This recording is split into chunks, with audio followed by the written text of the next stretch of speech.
Hello, welcome to the update. I'm Susie Thompson.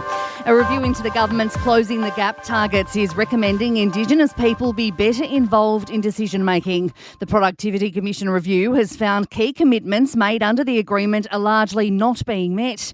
Commissioner for Social Policy, Natalie Siegel-Brown, says there won't be any change unless First Nations people are given a seat at the table. Governments signed up to sharing decision-making about communities with communities. They signed up to supporting the Aboriginal community controlled, and they signed up to transforming themselves to identify and eliminate racism and blind spots within government bureaucracies and their own service delivery.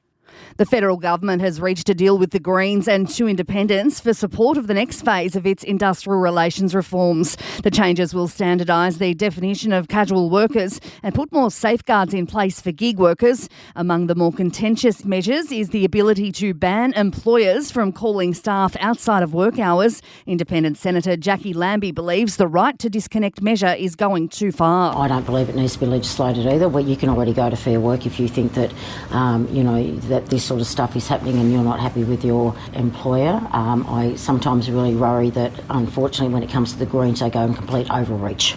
A Melbourne council has met late into the night and effectively voted to repair and put back in place a vandalised statue of Captain Cook, which was cut off at the legs. Port Phillip councillor Marcus Pearl says vandalism and criminal behaviour should not be rewarded. We've got a number of proud monuments, but ultimately people were pretty shocked by the level of planning and the level of vitriol that came across this single incident. And the average person doesn't want to live in a society that conducts that way.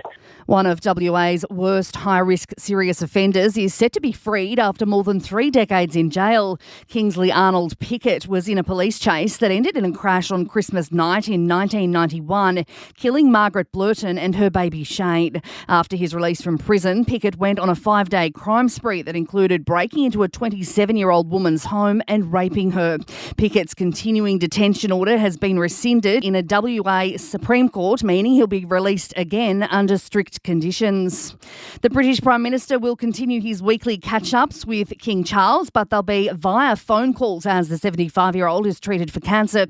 Prince Harry's been spotted back at Heathrow just 24 hours after he jetted into London to see his father. Sport and entertainment are next. In sports, South Africa has stunned Australia in the women's second ODI at North Sydney.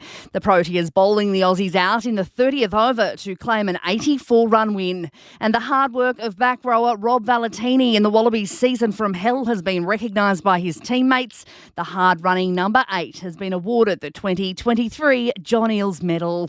In entertainment news, it seems Travis Kelce might not have his number one fan at the Super Bowl next week. The Chiefs NFL player says girlfriend Taylor Swift isn't a sure thing of making the big game due to her era's tour schedule. She's just working on entertaining them, making sure she's ready for her performances and everything. But the Super Bowl will worry about if she can make it. There's also talk Kelce might travel to Australia to join Tay-Tay after the Super Bowl is over. And that is the latest from the Nova podcast team. We'll see you later on for another update. I'm Susie Thompson.